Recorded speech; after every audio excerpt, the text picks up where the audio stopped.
Welcome back to Texas Flex. I'm Mike Hernandez, and today, well, if you guessed, the Elite FTS SSYOKE. Give yourselves a round of applause. I wish I had something else for you guys, like a prize or something, but I don't. The prize is this content, so hit that like button, subscribe, and comment below. Starting off the video, I'm gonna lay down what I'm gonna talk about, or what I wanna talk about. First things first, features and details of the SSYOKE. Second thing is what I like and what I don't like about it. And the third thing is what did I pay for it, and where did I get it from? All right, so the SSYOKE is a specialty bar made by Elite FTS, and primarily it's used by powerlifters for a squat variation and to get a little bit stronger there. Now, I tend to hold a wider stance, and most people would want a wider stance so that way, while they're pressing down on the handles and squatting, they can pretty much avoid hitting their elbows to their knees. I'll get to why I don't like that for myself. The bar also features a powder coat throughout the bar. That is probably the worst feature that it has. It's the biggest con because it can chip easily and rust super fast, and it just doesn't hold up the aesthetic very well through time. It does weigh 65 pounds, it's pretty accurate there, and the sleeves are loadable, but because it's a specialty bar, it has just a smaller diameter. Most plates are gonna need that collar on the end, or they will slip and fall. I did this, let me see if I can find the clip and put it up so that you guys can see my epic failure at the gym Jax in Jacksonville, Florida.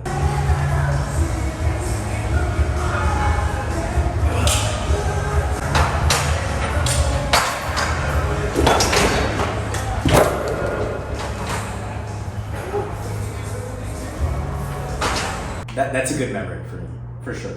What I like and don't like. I like that it's a safety squat bar, right? It used to be the best. It used to be the only one that I knew of. My whole gym career originated in a powerlifting gym, so this was like a staple in there. And I gotta say, this is the bar that I kind of wanted this whole time. Before then though, I did have the Titan Fitness version 1. I found out kind of late on that fact, but I did have the safety squat bar from Titan Fitness, and honestly, I can't say there's too much of a difference. I don't know what the cons were to the version 1. I didn't pick anything up myself, but again, I don't squat a whole bunch, so I don't know, it is what it is. That being said, this is the one that I wanted originally because, like I said, it's the industry standard, or was, since like a couple years ago, or a few years ago now.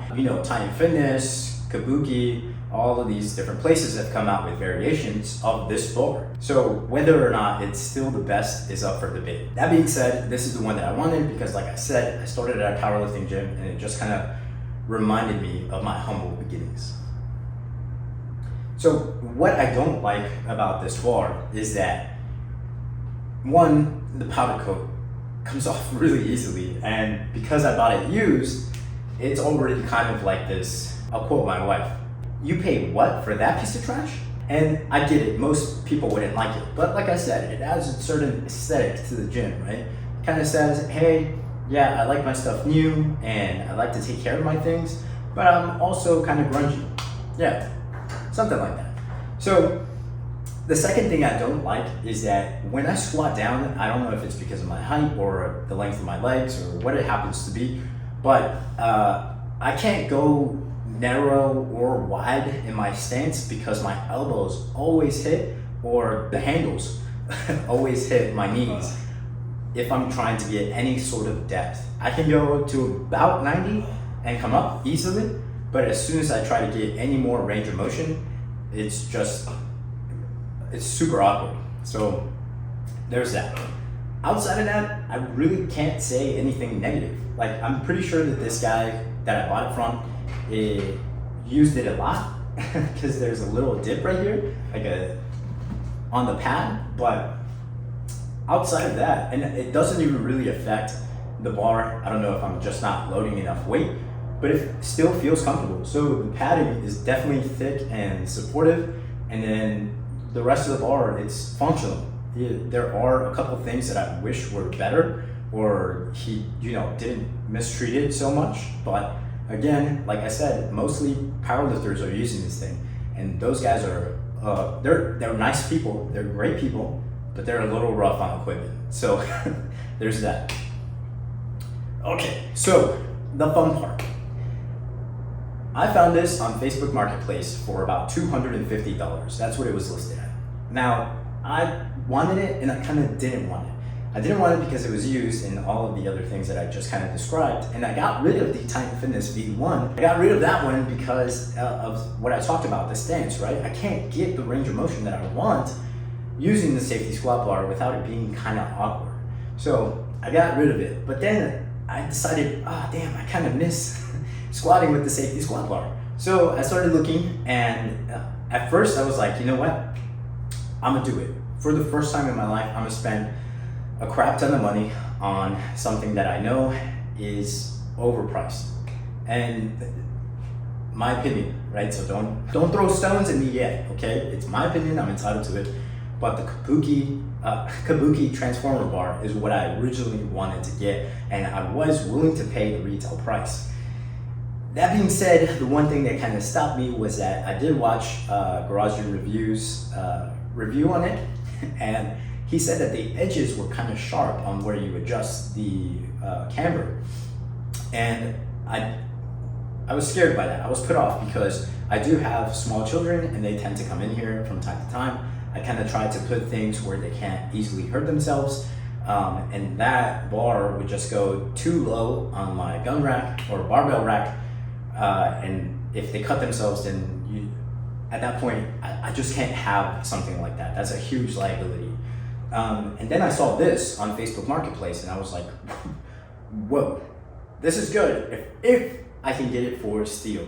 And so I talked them down to $150, and that was that. I honestly couldn't believe it, and yeah, my wife doesn't quite agree with me. She doesn't see the value here, but this bar is pretty awesome, and it used to be the industry standard. Whether it is or not anymore, I don't know. But I do know that it feels pretty good, and aside from that one little thing with stance, I like it. It's definitely in my routine, and I just like using it. So if you guys have questions, please let me know in the comments below. Like the video if you like this type of content, and subscribe to the channel, help a brother out. And hopefully I put in some clips of me using it throughout its various exercises that you could use it for. And if you guys want to know anything else, like I said, leave it in the comments. That's gonna be it for this video. I will see you guys at the next flex.